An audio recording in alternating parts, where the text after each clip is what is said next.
Dear students, welcome to second semester financial accounting class. We shall discuss the first unit, that is royalty accounting.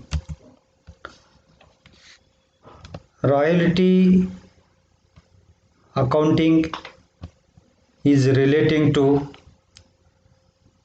royalty. As you know that owners have rights on things they owned. If somebody wants to use the things belonging to others, they have to get the permission of owners. But owner allows them to use their things on payment of some money or consideration. That some money or consideration payable by the user of the right to the owner of the right is called a royalty. No things belonging to others can be used at free of cost, or no owners allow to use their things without getting something in a return.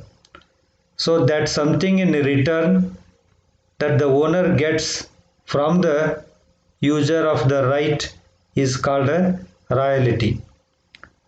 It may be a use of land, or it may be a manufacturing of the things invented, or it may be publishing and selling of books written by the author.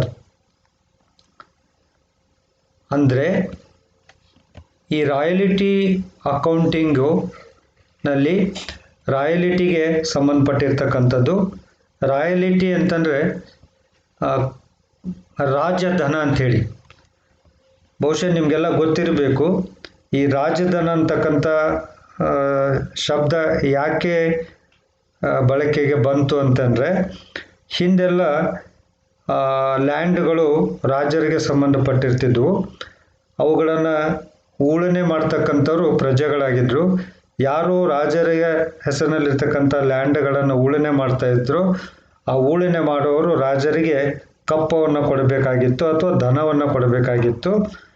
ಆ ದೃಷ್ಟಿಯಲ್ಲಿ ಈ ರಾಜಧನ ಅಂತಕ್ಕಂಥ ಶಬ್ದ ಪ್ರಯೋಗ ಆಗಿದೆ ಅಂತಕ್ಕಂಥ ಒಂದು ಊಹೆ ನನ್ನದಾಗಿದೆ. ಯಾರೇ ಮಾಲೀಕರಾಗಲಿ ತಮಗೆ ಸಂಬಂಧಪಟ್ಟಂಥ ವಸ್ತುಗಳನ್ನು ಬೇರೆಯವರು ಉಪಯೋಗ ಮಾಡ್ತೀವಿ ಅಂತಂದರೆ ಉಚಿತವಾಗಿ ಆ ವಸ್ತುಗಳನ್ನು ಉಪಯೋಗ ಮಾಡಲಿಕ್ಕೆ ಕೊಡೋದಿಲ್ಲ. ಬದಲಿಗೆ ವಸ್ತುಗಳನ್ನು ಉಪಯೋಗಿಸಿದ್ದಕ್ಕಾಗಿ ಸ್ವಲ್ಪ ಹಣವನ್ನು ಅಥವಾ ಪ್ರತಿಫಲವನ್ನು ಬಯಸ್ತಾರೆ. ಆ ಪ್ರತಿಫಲ ಅಥವಾ ಹಣ, ಅದಕ್ಕೇ ನಾವು ರಾಜಧನ ಅಂತೇಳಿ ಕರೆಯೋದು. ಈ ಉದಾಹರಣೆಗೆ ಒಬ್ಬ ಭೂಮಾಲೀಕನ ಹತ್ರ ಭೂಮಿ ಇದೆ, ಆ ಭೂಮಿನಲ್ಲಿ ಖನಿಜ ಸಂಪತ್ತಿದೆ ಅಂತಂದ್ರೆ ಆ ಖನಿಜ ಸಂಪತ್ತನ್ನು ಹೊರಗೆ ತೆಗೆದು ಅದನ್ನು ಮಾರಾಟ ಮಾಡಲಿಕ್ಕೆ ಯಾರಾದರೂ ಬಯಸಿದರೆ ಭೂ ಮಾಲೀಕನಿಂದ ಅನುಮತಿಯನ್ನು ಪಡೆದುಕೊಂಡು, ಅವನ ಪರವಾನಗಿಯನ್ನು ಪಡೆದುಕೊಂಡು ಆ ಭೂಮಿಯಲ್ಲಿರ್ತಕ್ಕಂಥ ಖನಿಜವನ್ನು ಹೊರಗೆ ತೆಗೆದು ಮಾರಾಟ ಮಾಡಲಿಕ್ಕೆ ಅವಕಾಶ ಇದೆ. ಆದರೆ ಭೂ ಮಾಲೀಕ ಆ ಖನಿಜವನ್ನು, ತನ್ನ ಭೂಮಿಯಿಂದ ಖನಿಜವನ್ನು ಯಾರು ತೆಗೆದು ಮಾರಾಟ ಮಾಡ್ತಾರೋ ಅವರಿಂದ ಪ್ರತಿಯಾಗಿ ಹಣವನ್ನು ಸ್ವೀಕರಿಸ್ತಾನೆ. ಆ ಹಣಕ್ಕೆ ನಾವು ರಾಜಧನ ಅಂತ ಕರಿತೇವೆ. ಅಥವಾ ಈಗ ಆ ಲೇಖಕರು ಪುಸ್ತಕಗಳನ್ನು ಬರೆದಿದ್ದಾರೆ, ಅವರೇ ಅವುಗಳನ್ನು ಪ್ರಕಟಿಸಿ ಅವುಗಳನ್ನು ಮಾರಾಟ ಮಾಡಲಿಕ್ಕೆ ಆಗೋದಿಲ್ಲ. ಹಾಗೆ ಪ್ರಕಾಶಕರು ಲೇಖಕರಿಂದ ಆ ಪುಸ್ತಕವನ್ನು ಪ್ರಕಾಶಿಸಿ ಮಾರಾಟ ಮಾಡತಕ್ಕಂಥ ಹಕ್ಕನ್ನು ಅವರು ಪಡೆದುಕೊಂಡು ಅವುಗಳನ್ನು ಪ್ರಕಾಶಿಸಿ ಮಾರಾಟ ಮಾಡ್ತಾರೆ. ಹೀಗೆ ಪ್ರಕಾಶಕರು ಲೇಖಕರು ಬರೆದಂಥ ಪುಸ್ತಕಗಳನ್ನು ಪ್ರಕಾಶಿಸಿ ಮಾರಾಟ ಮಾಡುವಾಗ ಆ ಲೇಖಕರಿಗೆ ಪ್ರತಿ ಪುಸ್ತಕ ಮಾರಾಟ ಮಾಡಿದ್ದಕ್ಕೆ ಇಷ್ಟೊಂದು ಹಣ ಅಂಥೇಳಿ ಅವರು ಲೇಖಕರಿಗೆ ಕೊಡಬೇಕಾಗುತ್ತೆ. ಅದನ್ನು ಸಹಿತ ನಾವು ರಾಯಲಿಟಿ ಅಂತೇಳಿ ಕರಿತೇವೆ. ಸೊ ಇದಕ್ಕೆ ಸಂಬಂಧಪಟ್ಟಂಥ ಅಕೌಂಟಿಂಗಿಗೆ ನಾವು ರಾಯಲಿಟಿ ಅಕೌಂಟ್ ಅಂತೇಳಿ ಕರಿತೀವಿ. ಹಾಗಾದರೆ ರಾಯಲಿಟಿ ಅಂದರೆ ಏನು ಅಂಥೇಳಿ, let us see the meaning of royalty. Royalty is the amount or consideration payable or paid by the user of the right, that is lessee, to the owner of the right, lessor, for using the right belonging to the owner of the right. ಈಗಾಗಲೇ ನಾನು ಹೇಳಿದ ಹಾಗೆ ಈ royalty ಅಂತಕ್ಕಂಥದ್ದು ಪ್ರತಿಫಲ ಅಂತ ಕರಿತೀವಿ, ಅಥವಾ ಮೌಲ್ಯ ಅಂತ ಕರಿತೀವಿ, ಅಥವಾ ಹಣ ಅಂತ ಕರಿತೀವಿ. ಇದನ್ನು ಯಾರು ಕೊಡ್ತಾರೆ ಅಂತಂದ್ರೆ ಯೂಸರ್ ಆಫ್ ದ ರೈಟ್ ಅಂತೇಳಿ, ಅಂದರೆ ಯಾರು ಹಕ್ಕನ್ನು ಬಳಸ್ತಾ ಇದ್ದಾರೋ ಅವರಿಗೆ ಲೆಸ್ಸಿ ಅಂತೇಳಿ ಕರೀತಾರೆ ಇಲ್ಲಿ. ಸೊ ಈ ಲೆಸ್ಸಿ ಅಂತಕ್ಕಂಥ ವ್ಯಕ್ತಿ ಅಥವಾ ಹಕ್ಕನ್ನು ಉಪಯೋಗ ಮಾಡ್ಕೊಳ್ತಕ್ಕಂಥ ವ್ಯಕ್ತಿ ಹಕ್ಕಿನ ಓನರ್ಗೆ, ಹಕ್ಕಿನ ಮಾಲೀಕನಿಗೆ ಕೊಡ್ತಕ್ಕಂಥದ್ದು. ಹಕ್ಕಿನ ಮಾಲೀಕನಿಗೆ ಲೆಸ್ಸರ್ ಅಂತ ಕರೀತಾರೆ. ಸೊ ಆ ಓನರ್ಗೆ ಕೊಡ್ತಕ್ಕಂಥ ಮೊತ್ತಕ್ಕೆ ನಾವು ರಾಯಲಿಟಿ ಅಂತ ಕರಿತೀವಿ. ಹಾಗಾದರೆ ಯೂಸರ್ ಆಫ್ ದ ರೈಟ್ ಅಂತ ಕರಿತೀವಿ, ಹಕ್ಕನ್ನು ಬಳಕೆ ಮಾಡ್ತಕ್ಕಂಥವನು ಹಕ್ಕನ್ನು ಬಳಸಿದ್ದಕ್ಕಾಗಿ ಮಾಲೀಕನಿಗೆ ಕೊಡ್ತಕ್ಕಂಥ ಮೊತ್ತಕ್ಕೆ ನಾವು ರಾಯಲಿಟಿ ಅಂತ ಕರಿತೇವೆ, ಅಥವಾ ರಾಜಧನ ಅಂತ ಕರಿತೇವೆ. ಇದು ಟೆನೆಂಟು ಲ್ಯಾಂಡ್ಲಾರ್ಡ್ಗೆ ಕೊಡ್ತಕ್ಕಂಥದ್ದಾಗಿರ್ಬೋದು, ಅಥವಾ ಪಬ್ಲಿಷರು ಆಥರ್ಗೆ ಕೊಡ್ತಕ್ಕಂಥದ್ದಾಗಿರ್ಬೋದು, ಅಥವಾ ಮ್ಯಾನುಫ್ಯಾಕ್ಚರರು ಇನ್ವೆಂಟರ್ಗೆ ಕೊಡ್ತಕ್ಕಂಥದ್ದಾಗಿರ್ಬೋದು. ಈ ರೀತಿಯಾದಂಥ ಮೊತ್ತವನ್ನು ಇವರೇನು user of the right, owner of the ರೈಟಿಗೆ ಕೊಡ್ತಾನಲ್ಲ, ಅದಕ್ಕೆ ನಾವು ರಾಯಲಿಟಿ ಅಂತೇಳಿ ಕರಿತೀವಿ. ಹಾಗಾದರೆ ಈ ರಾಯಲಿಟಿ ಈ ಅಗ್ರಿಮೆಂಟ್ನಲ್ಲಿ ಯಾರ್ಯಾರು ಇನ್ವಾಲ್ವ್ ಆಗಿದ್ದಾರೆ ಅಂತೇಳಿ, ಅದು ಪಾರ್ಟೀಸ್ ಟು ರಾಯಲಿಟಿ ಅಗ್ರಿಮೆಂಟ್. ಇಲ್ಲೇ ಈ ರಾಯಲಿಟಿ ಅಗ್ರಿಮೆಂಟ್ನಲ್ಲಿ, ಒಪ್ಪಂದದಲ್ಲಿ ಇಬ್ಬರು ಕಕ್ಷಿದಾರನ ಅಥವಾ ಇಬ್ಬರು ವ್ಯಕ್ತಿಗಳನ್ನು ನಾವು ನೋಡ್ತೀವಿ. ಒಬ್ಬನು ಲೆಸ್ಸರ್ ಅಂತೇಳಿ, ಇನ್ನೊಬ್ಬನು ಲೆಸ್ಸಿ ಅಂತೇಳಿ. ಈಗಾಗಲೇ ನಾನು ಹೇಳಿದ್ದೀನಿ, ಲೆಸ್ಸರ್ ಅಂತಂದ್ರೆ ಓನರ್ ಆಫ್ ದ ರೈಟ್ ಅಂತೇಳಿ, ಹಕ್ಕಿನ ಮಾಲಕ ಅಥವಾ ಭೂ ಮಾಲೀಕನಾಗಿರ್ಬೋದು, ಅವರು ಲೇಖಕರಾಗಿರ್ಬೋದು ಅಥವಾ ಇನ್ವೆಂಟರ್ ಆಗಿರ್ಬೋದು. ಇವರಿಗೆ ನಾವು ಲೆಸ್ಸರ್ ಅಂತೇಳಿ ಕರಿತೇವೆ, ಮಾಲೀಕರು ಅಂತೇಳಿ, ಅಂದರೆ ಓನರ್ಸ್ ಅಂತೇಳಿ ಕರೀತಾರೆ ಇವರಿಗೆ. ಅದೇ ರೀತಿಯಾಗಿ ಇನ್ನೊಬ್ಬ ವ್ಯಕ್ತಿ ಈ ರಾಯಲ್ಟಿ ಅಗ್ರಿಮೆಂಟ್ನಲ್ಲಿ ಇನ್ವಾಲ್ವ್ ಆಗಿರ್ತಕ್ಕಂಥವ್ರು ಲೆಸ್ಸಿ ಅಂತೇಳಿ.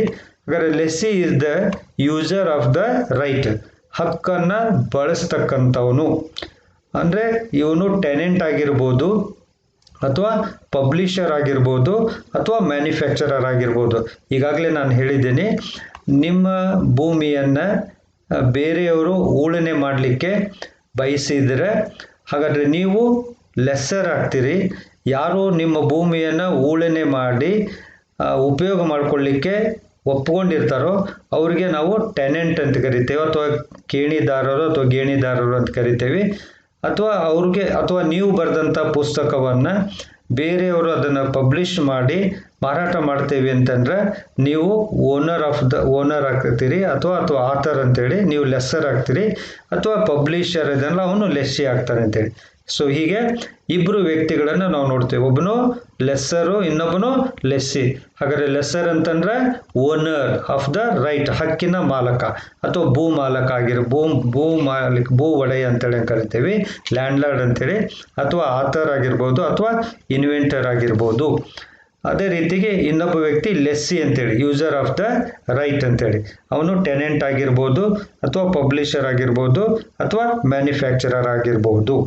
ಸೊ ಈ ರೀತಿಯಾಗಿ ಎರಡು ವ್ಯಕ್ತಿಗಳನ್ನು ನಾವು ಈ ರಾಯಲಿಟಿ ಒಪ್ಪಂದದಲ್ಲಿ ನೋಡ್ತೀವಿ. Let us see the types of royalty. There are 3 types of royalty. They are, one is mining right royalty, second one is patent right royalty, and third one is copyright royalty. Let us see one by one. First one is mining right royalty. This mining right royalty is relating to use of land, where we can extract the mines, ores. So it is the amount payable by the user of the mine or land to the owner of the mine or land. It is relating to use of land or mines. ಅಂದರೆ ಈ mining right royalty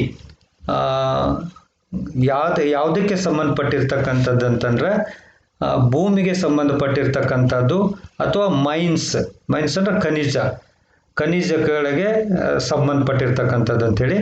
ಹಾಗಾದರೆ ಈ mining right royalty ಈಗಾಗಲೇ ನಾ ಹೇಳ್ದಂಗೆ royalty ಅಂದರೆ amount ಅಥವಾ ಕನ್ಸಿಡ್ರೇಷನು ಯಾರಿಂದ ಯಾರಿಗೆ ಕೊಡ್ತಕ್ಕಂಥದ್ದು, ಯಾರು ಹಕ್ಕನ್ನು ಬಳಕೆ ಮಾಡ್ತಾರೋ ಅವರು ಓನರಿಗೆ ಕೊಡ್ತಕ್ಕಂಥದ್ದು ಅಂತ ಹೇಳಿದ್ದೀನಿ.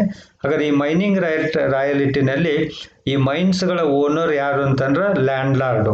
ಹಾಗಾದರೆ ಆ ಲ್ಯಾಂಡ್ ಲಾರ್ಡಿಗೆ ಅಥವಾ ಲೆಸ್ಸರಿಗೆ ಯಾರು ಈ ಮೈನ್ಸ್ಗಳನ್ನು ಬಳಸ್ತಾ ಇದ್ದಾರೋ, ಲ್ಯಾಂಡನ್ನು ಬಳಸ್ತಾ ಇರ್ತಾರೋ ಅವರು ಕೊಡ್ತಕ್ಕಂಥದ್ದು. ಹಾಗಾದರೆ ಇದು mining right royalty lessee user of the right owner of the ರೈಟ್ಗೆ ಕೊಡ್ತಕ್ಕಂಥ ಹಣ ಅಥವಾ ಮೊತ್ತಕ್ಕೆ ನಾವು ಮೈನಿಂಗ್ ರೈಟ್ ರಾಯಲಿಟಿ ಅಂತ ಕರಿತೀವಿ. ಹಾಗಾದ್ರೆ ಈ ಮೈನಿಂಗ್ ರೈಟ್ ರಾಯಲಿಟಿ ಯಾವುದಕ್ಕೆ ಸಂಬಂಧಪಟ್ಟಿರ್ತಕ್ಕಂಥದ್ದು ಅಂತಂದ್ರೆ ಭೂಮಿಗೆ ಸಂಬಂಧಪಟ್ಟಿರ್ತಕ್ಕಂಥದ್ದು ಅಥವಾ ಮೈನ್ಸ್ಗೆ ಸಂಬಂಧಪಟ್ಟಿರ್ತಕ್ಕಂಥದ್ದು. ಇಲ್ಲೇ ನಾವು ಎರಡು ವ್ಯಕ್ತಿಗಳು, ಒಬ್ಬನು ಲೆಸ್ಸಿ, ಇನ್ನೊಬ್ಬನು ಲೆಸ್ಸರ್. ಲೆಸ್ಸಿ ಅಂತಂದ್ರೆ user of the mine and lessor ಅಂತಂದ್ರೆ ಓನರ್ ಆಫ್ ದ ಮೈನ್ಸ್ ಅಥವಾ ಲ್ಯಾಂಡ್ ಅಂತೇಳಿ. ಎರಡನೇದು second one is patent right royalty. It is the amount payable by the manufacturer or patentee to the patentor or inventor for manufacturing the goods invented by the patentor. ಹಾಗಾದರೆ ವಸ್ತುಗಳನ್ನು ಕಂಡು ಹಿಡ್ತಕ್ಕಂಥ ವ್ಯಕ್ತಿನೇ ಅವುಗಳನ್ನು ಉತ್ಪಾದನೆ ಮಾಡಿ ಮಾರಾಟ ಮಾಡೋದಿಲ್ಲ. ಹಾಗಾದರೆ ಕಂಡು ಹಿಡ್ತಕ್ಕಂಥ ವ್ಯಕ್ತಿ ಅವರ ಅನುಮತಿಯ ಮೇರೆಗೆ ಉತ್ಪಾದಕರು, ಮ್ಯಾನುಫ್ಯಾಕ್ಚರರು ಆ ವಸ್ತುಗಳನ್ನು ಉತ್ಪಾದನೆ ಮಾಡಿ ಮಾರಾಟ ಮಾಡ್ತಾರೆ. ಹಾಗಾದರೆ ಈ ಮ್ಯಾನುಫ್ಯಾಕ್ಚರರ್ ಅಥವಾ ಉತ್ಪಾದಕರು ಬೇರೆ ವ್ಯಕ್ತಿ ಕಂಡು ಹಿಡ್ತಕ್ಕಂಥ ವಸ್ತುಗಳನ್ನು ಉತ್ಪಾದನೆ ಮಾಡಿ ಮಾರಾಟ ಮಾಡಲಿಕ್ಕೆ ಓನರ್ಗೆ ಅಥವಾ ಇನ್ವೆಂಟರ್ಗೆ, ಕಂಡು ಹಿಡ್ತಕ್ಕಂಥ ವ್ಯಕ್ತಿಗೆ ಕೊಟ್ಟಂಥ ಹಣಕ್ಕೆ ನಾವು ಪೇಟೆಂಟ್ ರೈಟ್ ರಾಯಲಿಟಿ ಅಂತೇಳಿ ಕರಿತೇವೆ. Patent right is A asset and this the owner of the patent right is called as the patenter. ಹಾಗಾದ್ರೆ ಈ ಪೇಟೆಂಟರ್ಗೆ ಪೇಟೆಂಟಿ ಅಂದರೆ ಮ್ಯಾನುಫ್ಯಾಕ್ಚರರು ಕೊಡ್ತಕ್ಕಂಥ ಮೊತ್ತ. ಯಾತಕ್ಕಾಗಿ? ಪೇಟೆಂಟರ್ ಕಂಡುಹಿಡ್ತಕ್ಕಂಥ ವಸ್ತುವನ್ನು ಉತ್ಪಾದನೆ ಮಾಡಿ ಮಾರಾಟ ಮಾಡಲಿಕ್ಕೆ ಹಕ್ಕನ್ನು ಪಡೆದುಕೊಂಡಿದ್ದಕ್ಕಾಗಿ ಅಥವಾ ಹಕ್ಕಿನ ಬಳಕೆಗಾಗಿ ಪೇಟೆಂಟಿ ಪೇಟೆಂಟರ್ಗೆ ಕೊಡ್ತಕ್ಕಂಥ ಮೊತ್ತಕ್ಕೆ ನಾವು ಪೇಟೆಂಟ್ ರೈಟ್ ರಾಯಲಿಟಿ ಅಂತ ಕರಿತೀವಿ. ಹಾಗೆ ಇನ್ನೊಂದು, that is the third one is copyright royalty. As I told you that copyright royalty is relating to publishing and selling of books. The books will be authors will write the books and they themselves will not publish and sell the books. Many times the books will be published and sold by the publishers. So in order to publish and sell the books, the publisher has to take the permission or get the right from the authors. So author will grant the right to publish and sell the books of books written by them to the publisher on payment of some money, and that money is called as the copyright royalty. ಅಂದರೆ ಲೇಖಕರು ಪುಸ್ತಕಗಳನ್ನೇನು ಬರೀತಾರಲ್ಲ ಅವರೇ ಅವುಗಳನ್ನು ಪ್ರಕಾಶಿಸಿ ಮಾರಾಟ ಮಾಡೋದಿಲ್ಲ, ಪ್ರಕಾಶಕರು ಅವುಗಳನ್ನು ಪ್ರಕಾಶಿಸಿ ಮಾರಾಟ ಮಾಡ್ತಾರೆ. ಹಾಗಾದರೆ ಪ್ರಕಾಶಕರು ಲೇಖಕರು ಬರೆದಂಥ ಪುಸ್ತಕಗಳನ್ನು ಪ್ರಕಾಶಿಸಿ ಮಾರಾಟ ಮಾಡಬೇಕು ಅಂತಂದ್ರೆ ಅವರು ಲೇಖಕರಿಂದ ಆ ಹಕ್ಕನ್ನು ಪಡೆದುಕೊಳ್ಬೇಕು. ಆ ಹಕ್ಕಿಗೆ ನಾವು ಕಾಪಿ ರೈಟ್ ಅಂತ ಕರಿತೇವೆ. ಹಾಗಾದರೆ ಈ ಕಾಪಿ ರೈಟನ್ನು ಬಳಕೆ ಮಾಡಿದ್ದಕ್ಕಾಗಿ ಪ್ರಕಾಶಕರು ಲೇಖಕರಿಗೆ ಕೊಡ್ತಕ್ಕಂಥ ಹಣ ಇದೆಯಲ್ಲ ಅಥವಾ ಮೊತ್ತ ಇದೆಯಲ್ಲ ಅದಕ್ಕೆ ನಾವು ಕಾಪಿ ರೈಟ್ ರಾಯಲಿಟಿ ಅಂತ ಕರಿತೀವಿ. So in this way there are 3 types of royalty. One is mining right royalty, second one is patent right royalty, third one is copy right royalty. Mining right royalty is relating to use of mines. Patent right royalty is relating to manufacturing of goods, and copyright royalty is relating to publishing of books. Let us see the important terms used in the royalty accounting. First one is royalty agreement. It is an agreement between the lessor and lessee to pay certain amount for using the right belonging to lessor. ಅಂದರೆ ಈ royalty ಒಪ್ಪಂದ ಇದೆಯಲ್ಲ, ಇದು lesser ಮತ್ತು lessee ನಡುವೆ ಆಗಿರ್ತಕ್ಕಂಥದ್ದು. Lesser ಅಂತಂದರೆ ಮತ್ತೆ ಒಂದ್ಸಲ ನಾನು ನಿಮ್ಗೆ ಹೇಳ್ತಾ ಇದ್ದೀನಿ, ಲೆಸ್ಸರ್ ಅಂತಂದರೆ ಓನರ್, ಲೆಸ್ಸಿ ಅಂತಂದರೆ ಬಳಕೆದಾರ ಅಂತೇಳಿ, ಹಕ್ಕನ್ನು ಬಳಸ್ತಕ್ಕಂಥವನಿಗೆ ಲೆಸ್ಸಿ ಅಂತ ಕರಿತೀವಿ. ಲೆಸ್ಸರ್ ಆ್ಯಂಡ್ ಲೆಸ್ಸಿ ನೆನ್ಪಿಟ್ಕೊಳ್ರಿ, lessor is the owner and lessee is the user of the right. So lessee ನೆನ್ಪಿಟ್ಕೊಳ್ರಿ, not Pepsi, it is a lessee. Lessee means user of the right. ಹಾಗಾದರೆ lessor ಮತ್ತು lessee, owner ಮತ್ತು ಉಪಭೋಗ ಮಾಡ್ತಕ್ಕಂಥವ್ನು, ಹಕ್ಕನ್ನು ಉಪಭೋಗ ಮಾಡ್ತಕ್ಕಂಥ ಈ ಇಬ್ಬರು ವ್ಯಕ್ತಿಗಳ ನಡುವೆ ಆಗಿರ್ತಕ್ಕಂಥ ಒಂದು ಒಪ್ಪಂದಕ್ಕೆ ನಾವು ರಾಯಲಿಟಿ ಅಗ್ರಿಮೆಂಟ್ ಅಂತ ಕರಿತೇವೆ. ಸೊ ಈ ರಾಯಲಿಟಿ ಅಗ್ರಿಮೆಂಟು ಎಷ್ಟು ರಾಯಲಿಟಿ ಕೊಡಬೇಕು ಅನ್ನತಕ್ಕಂಥದ್ದನ್ನು ಈ ರಾಯಲ್ಟಿ ಅಗ್ರಿಮೆಂಟ್ನಲ್ಲಿ ಇಬ್ಬರು ಒಪ್ಕೊಂಡಿರ್ತಾರೆ. ಇಂಥ ಒಂದು ಒಪ್ಪಂದಕ್ಕೆ ನಾವು ರಾಯಲ್ಟಿ ಅಗ್ರಿಮೆಂಟ್ ಅಂತ ಕರಿತೀವಿ. Then another term, important term used in the royalty accounting is minimum rent or dead rent. So this minimum rent or dead rent is the minimum amount to be paid to the lessor if the royalty is less than minimum rent. It is always fixed. It is also called as a dead rent. ಅಂದರೆ ಇನ್ನೊಂದು ಎರಡನೇ ಪ್ರಮುಖವಾಗಿರ್ತಕ್ಕಂಥ ಒಂದು ಅಂಶ ಏನು ಅಂತಂದರೆ ಇದರಲ್ಲಿ ಬರ್ತಕ್ಕಂಥದ್ದು royalty ಅಕೌಂಟಿಂಗ್ನಲ್ಲಿ minimum rent ಅಂತೇಳಿ, ಕನಿಷ್ಠ ಬಾಡಿಗೆ ಅಂತೇಳಿ, ಅಥವಾ ಇದಕ್ಕೆ ಇನ್ನೊಂದು ಹೆಸರು ಡೆಡ್ ರೆಂಟ್ ಅಂತ ಕರೀತಾರೆ. ಅಂದರೆ ಈಗ ರಾಯಲಿಟಿ ಅಗ್ರಿಮೆಂಟು ಲೆಸ್ಸರ್ ಮತ್ತು ಲೆಸ್ಸಿ ನಡುವೆ ಆಗಿರ್ತೈತಿ. ಲೆಸ್ಸಿ ಲೆಸ್ಸರ್ಗೆ ಅಮೌಂಟ್ ಕೊಡಬೇಕು ಅಂತೇಳಿ ನಿಮ್ಗೆ ಈಗಾಗಲೇ ಗೊತ್ತಾಗಿದೆ. ಹಾಗಾದರೆ ಲ್ಯಾಂಡನ್ನು ಲೆಸ್ಸಿ ಏನು ಬಳಸ್ತಾನಲ್ಲೋ, ಲ್ಯಾಂಡ್ ಲಾರ್ಡಿಗೆ ಸಂಬಂಧಪಟ್ಟಿರ್ತಕ್ಕಂಥದ್ದು, ಲೆಸ್ಸರ್ಗೆ ಸಂಬಂಧಪಟ್ಟಿರ್ತಕ್ಕಂಥದ್ದು, ಕೆಲವೊಂದು ಸಂದರ್ಭದಲ್ಲಿ ಏನಾಗುತ್ತೆ ಅಂತಂದರೆ, ಭಾಳಷ್ಟು ಸಂದರ್ಭದಲ್ಲಿ ಮೊದಲಿನ ಕೆಲವು ವರ್ಷಗಳಲ್ಲಿ ಆ ಭೂಮಿನಿಂದ ಸಾಕಷ್ಟು ಫಲ ಬರೋದಿಲ್ಲ. ಆದರೂ ಸಹಿತ ಹಾಗಾದರೆ ಓನರ್ಗೆ ಏನಾಗ್ತೈತೆ ಅಂತಂದರೆ ಅಲ್ಲಿ ರಾಯಲಿಟಿ ಅಮೌಂಟು ಅವನು ಕೇಳಿದಷ್ಟು ಅಲ್ಲಿ ಬರೋದಿಲ್ಲ. ಹಾಗಾಗಿ ಅದು ಕಾಂಪೆನ್ಸೇಟ್ ಮಾಡಲಿಕ್ಕೆ ಅವ್ರಿಗೆ ಏನು ಮಾಡ್ತಾರೆ ಅಂತಂದರೆ ಮಿನಿಮಮ್ ಕನಿಷ್ಠ ಬಾಡಿಗೆ ಅಂತೇಳಿ ಫಿಕ್ಸ್ ಮಾಡಿರ್ತಾರೆ. ಯಾವಾಗ ರಾಯಲಿಟಿ ಈ ಕನಿಷ್ಠ ಬಾಡಿಗೆ ಅಮೌಂಟ್ಗಿಂತ ಕಡಿಮೆ ಇರುತ್ತೋ ಆವಾಗ ಲೆಸ್ಸರ್ ಏನು ಮಾಡಬೇಕಂತಂದರೆ ಈ ಮಿನಿಮಮ್ ರೆಂಟ್ ಅಮೌಂಟನ್ನು ಕೊಡಬೇಕು. ಯಾರು? ಲೆಸ್ಸಿ ಲೆಸ್ಸರಿಗೆ ಕೊಡಬೇಕು. ಸೊ ಮಿನಿಮಮ್ ರೆಂಟನ್ನು ಯಾವಾಗ ಲೆಸ್ಸರಿಗೆ ಕೊಡಬೇಕು ಅಂತಂದರೆ, ಒಂದು ವೇಳೆ ರಾಯಲಿಟಿ ಈ ಮಿನಿಮಮ್ ರೆಂಟ್ ಅಮೌಂಟ್ಗಿಂತ ಕಡಿಮೆ ಇದ್ದಾಗ ಲೆಸ್ಸಿ ಲೆಸ್ಸರಿಗೆ ಮಿನಿಮಮ್ ರೆಂಟನ್ನು ಕೊಡಬೇಕು. ಸೊ ಇಷ್ಟೊಂದು ಅಮೌಂಟನ್ನು ಕನಿಷ್ಠ ಇಷ್ಟೊಂದು ಅಮೌಂಟನ್ನು ಕೊಡಲೇಬೇಕು. ಯಾರಿಗೆ? ಲೆಸ್ಸರಿಗೆ. ಇಲ್ಲಪ್ಪ ಅಂದರೆ ಲೆಸ್ಸರಿಗೆ ನಷ್ಟ ಆಗುತ್ತೆ. ಹಾಗಾಗಿ ಅವನಿಗೆ ನಷ್ಟ ಆಗಬಾರ್ದು ಅನ್ನೋ ದೃಷ್ಟಿಯಿಂದ ಈ ಮಿನಿಮಮ್ ರೆಂಟ್ ಅಮೌಂಟ್ ಕ್ಲಾಸನ್ನು ಈ ರಾಯಲ್ಟಿ ಅಗ್ರಿಮೆಂಟ್ನಲ್ಲಿ ಇನ್ಕ್ಲೂಡ್ ಮಾಡಿರ್ತಾರೆ ಅಂತೇಳಿ. Next short workings or deficit ಅಂತೇಳಿ. It is the excess of minimum rent over royalty. It arises when royalty is less than the minimum rent, and it is calculated by applying this formula. Short working is equal to minimum rent minus royalty. ಅಂತಂದರೆ ಡೆಫಿಸಿಯೇಟ್ ಅಂತೇಳಿ ಕರೀತಾರೆ, ಅಥವಾ ಕೊರತೆ ಅಂತ ಕರೀತಾರೆ. ಯಾವಾಗ ನಾವು ಕೊರತೆ ಅನ್ನು ಕಾಣ್ತೇವೆ ಅಂತಂದರೆ, ಒಂದು ವೇಳೆ ಮಿನಿಮಮ್ ರೆಂಟು ರಾಯಲಿಟಿಗಿಂತ ಹೆಚ್ಚಿಗೆ ಇದ್ದಾಗ, ಇದನ್ನೆಲ್ಲ ನಿಮಗೆ ಪ್ರಾಬ್ಲಮ್ ಮಾಡುವಾಗ ಗೊತ್ತಾಗುತ್ತೆ ಯಾವ್ದು ಹೆಚ್ಚಿಗೆ ಇದೆ ಯಾವ್ದು ಕಡಿಮೆ ಇದೆ ಅಂತೇಳಿ. ರಾಯಲಿಟಿನೂ ಕೊಟ್ಟಿರ್ತಾರೆ ಪ್ರಾಬ್ಲಮ್ನಲ್ಲಿ, ಮಿನಿಮಮ್ ರೆಂಟನ್ನು ಕೊಟ್ಟಿರ್ತಾರೆ. ನಾವೆರಡನ್ನೂ ಕಂಪೇರ್ ಮಾಡಬೇಕು. ಒಂದು ವೇಳೆ ಮಿನಿಮಮ್ ರೆಂಟು ಹೆಚ್ಚಿಗೆ ಇದ್ದು ರಾಯಲಿಟಿ ಕಡಿಮೆ ಇತ್ತಪ್ಪ ಅಂತಂದರೆ ಡಿಫ್ರೆನ್ಸ್ ಅಮೌಂಟನ್ನು ನಾವು ಕೊರತೆ ಅಂತೇಳಿ ಕರಿತೀವಿ. ಈಗ ಮಿನಿಮಮ್ ರೆಂಟು 10,000 ಇತ್ತು, ರಾಯಲಿಟಿ 8,000 ಇತ್ತಪ್ಪ ಅಂತಂದರೆ ಸೊ 2,000 ರೂಪಾಯಿ ಡೆಫಿಸಿಯೇಟ್ ಅಂತ ಕರಿತೀವಿ ಅಥವಾ ಕೊರತೆ ಅಂತ ಕರಿತೀವಿ. ಅಂದರೆ ಮಿನಿಮಮ್ ರೆಂಟು ಹೆಚ್ಚಿಗೆ ಇದ್ದು ರಾಯಲಿಟಿ ಕಡಿಮೆ ಇದ್ದಾಗ ನಾವು ಶಾರ್ಟ್ ವರ್ಕಿಂಗ್ಸನ್ನು ನೋಡ್ತೀವಿ. ಹಾಗಾದರೆ ಶಾರ್ಟ್ ವರ್ಕಿಂಗ್ಸನ್ನು ಕ್ಯಾಲ್ಕುಲೇಷನ್ ಮಾಡಲಿಕ್ಕೆ ಫಾರ್ಮುಲಾ ಏನೇನು ಕಂಪೇರ್ ಮಾಡಬೇಕು ಅಂತಂದರೆ, ಮಿನಿಮಮ್ ರೆಂಟು ಮತ್ತು ರಾಯಲಿಟಿ ಕಂಪೇರ್ ಮಾಡಬೇಕು. ಮಿನಿಮಮ್ ರೆಂಟ್ನಲ್ಲಿ ರಾಯಲಿಟಿನ ಲೆಸ್ ಮಾಡಿದಾಗ ಬರ್ತಕ್ಕಂಥ ಅಮೌಂಟ್ ಇದೆಯಲ್ಲ ಅದಕ್ಕೆ ನಾವು ಶಾರ್ಟ್ ವರ್ಕಿಂಗ್ಸ್ ಅಂತೇಳಿ ಕರಿತೇವೆ ಅಥವಾ ಡೆಫಿಸಿಯೇಟ್ ಅಂತೇಳಿ. ಅದಕ್ಕೆ ಇನ್ನೊಂದು ಸಂಭವ ಏನಾಗ್ಬೋದು ಅಂತಂದರೆ, ಡೆಫಿಸಿಯೇಟ್ ಬದಲಿ ಸರ್ಪ್ಲಸ್ ಬರ್ಬೋದು. Surplus is nothing but it is the excess of royalty over the minimum rent. This can be used to recover the short workings.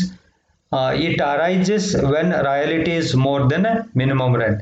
Surplus is equal to royalty minus a minimum rent.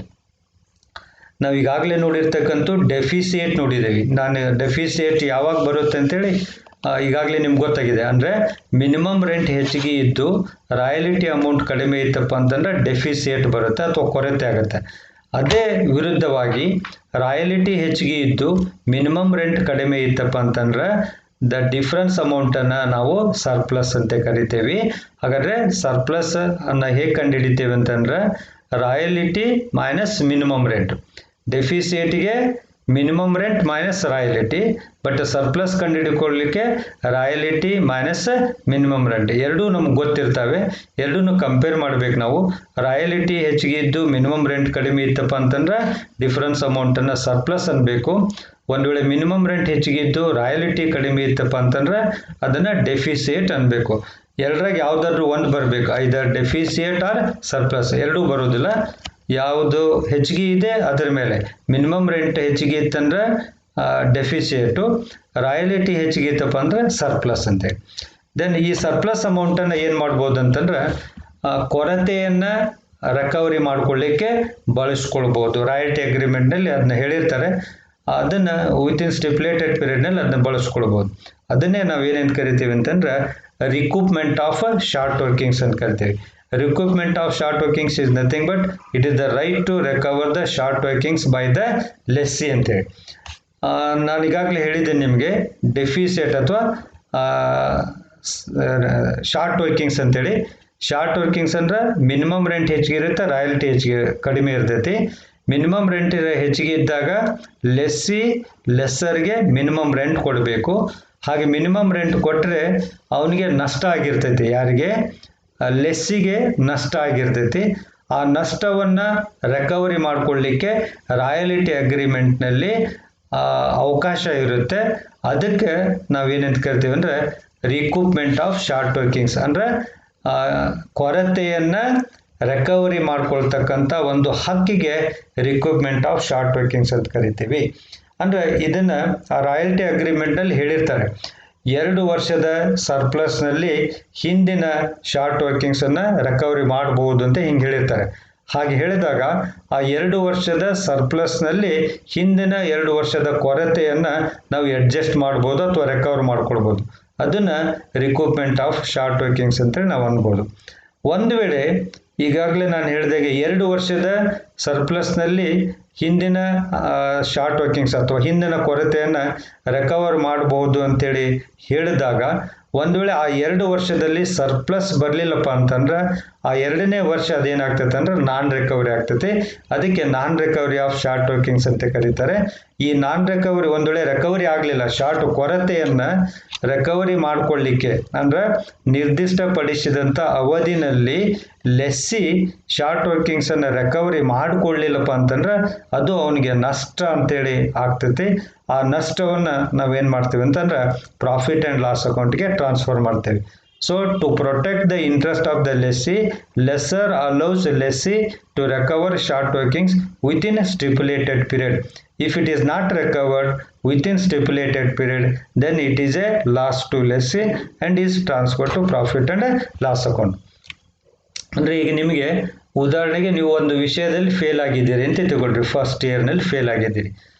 ಅವರು ನಿಮಗೆ 2 ಚಾನ್ಸನ್ನು ಕೊಟ್ಟಿರ್ತಾರೆ. ಮುಂದಿನ 2 ಪರೀಕ್ಷೆಗಳಲ್ಲಿ ನೀವು pass ಮಾಡ್ಕೊಳ್ಬೇಕು ಅಂತ ಹೇಳ್ತಾರೆ. ಒಂದು ವೇಳೆ ನೀವು ಮುಂದಿನ 2 ವರ್ಷದಲ್ಲಿ ಅದನ್ನು ಪಾಸ್ ಮಾಡ್ಕೊಳ್ಳಿಲ್ಲಪ್ಪ ಅಂತಂದ್ರೆ ಮತ್ತು ನಿಮ್ಮನ್ನು ಏನಂತ ಕರೀತಾರೆ, ಫೇಲ್ ಅಂತೇಳಿ ಕರೀತಾರೆ. ಒಂದು ವೇಳೆ ನೀವು ಪಾಸ್ ಮಾಡ್ಕೊಂಡ್ರಿ ಅಂದ್ರೆ ಅವಕಾಶ ಕೊಟ್ಟಿರ್ತಾರೆ. ಅಂದರೆ ಆ 2 ಚಾನ್ಸ್ನಲ್ಲಿ ಅಷ್ಟೇ ನೀವು ಪಾಸ್ ಮಾಡ್ಕೊಳ್ಳಿಕ್ಕೆ ಅವಕಾಶ ಇರುತ್ತೆ. ಮುಂದೆ ನಿಮಗೆ ಯಾವುದೇ ಅವಕಾಶವನ್ನು ಪರೀಕ್ಷೆ ಬರಲಿಕ್ಕೆ ನಿಮಗೆ ಅವಕಾಶವನ್ನು ಕೊಡೋದಿಲ್ಲ. ಅಂದರೆ ಅದು ನಿಮ್ಗೆ ಏನಾಗ್ತೈತಿ, ನಷ್ಟ ಆಗ್ತೈತೆ. ಹಾಗೆ ಇಲ್ಲೇ 2 ವರ್ಷದ ಸರ್ಪ್ಲಸ್ನಲ್ಲಿ ಅಥವಾ 3 ವರ್ಷದ ಸರ್ಪ್ಲಸ್ನಲ್ಲಿ ಅಥವಾ 4 ವರ್ಷದ ಸರ್ಪ್ಲಸ್ನಲ್ಲಿ ರಿಕವರಿ ಮಾಡ್ಕೊಳ್ಬೋದು ಅಂತ ಹೇಳಿದರೆ ಅವರು ಎಷ್ಟು ವರ್ಷದ ಸರ್ಪ್ಲಸ್ನಲ್ಲಿ ಅಂತ ಹೇಳಿರ್ತಾರೋ ಅಷ್ಟು ವರ್ಷದ ಸರ್ಪ್ಲಸ್ನಲ್ಲಿ ನಾವು ಕೊರತೆಯನ್ನು ರಿಕವರಿ ಮಾಡ್ಕೊಳ್ಬೇಕು. ಇಲ್ಲಪ್ಪ ಅಂತಂದ್ರೆ ಅದು ನಾನ್ ರಿಕವರಿ ಆಗ್ತೈತಿ.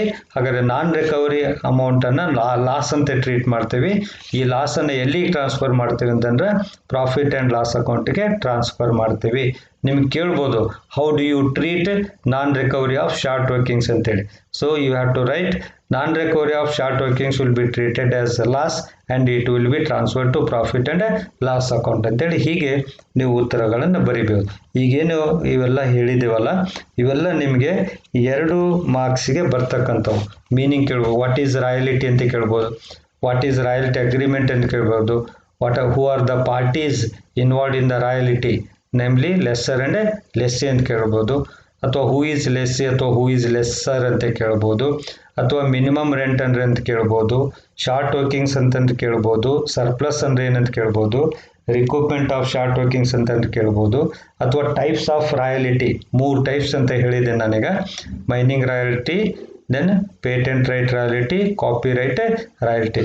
So these are all the basic things to be remembered. ಇವೆಲ್ಲ ಮೂಲಭೂತವಾಗಿ ನಾವು ಪ್ರಾಬ್ಲಮ್ಸನ್ನು ಮಾಡೋಕ್ಕಿಂತ, ರಾಯಲ್ಟಿ ಅಕೌಂಟಿನ ಪ್ರಾಬ್ಲಮ್ಸ್ ಮಾಡೋಕ್ಕಿಂತ ಪೂರ್ವದಲ್ಲಿ ತಿಳ್ಕೊಳ್ಬೇಕಾಗಿರ್ತಕ್ಕಂಥ ಅಂಶಗಳು.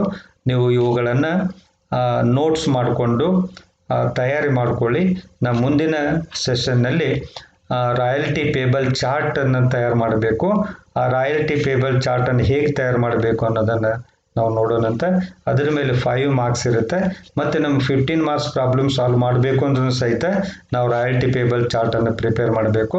ಆ ರಾಯಲ್ಟಿ ಪೇಬಲ್ ಚಾರ್ಟನ್ನು ಪ್ರಿಪೇರ್ ಮಾಡೋಕ್ಕಿಂತ ಪೂರ್ವದಲ್ಲಿ ಈಗ ನಾನು ಹೇಳಿರ್ತಕ್ಕಂಥ ಎಲ್ಲ ಅಂಶಗಳನ್ನು ನೀವು ಪರ್ಫೆಕ್ಟ್ ಮಾಡಿಕೊಡ್ಬೇಕು.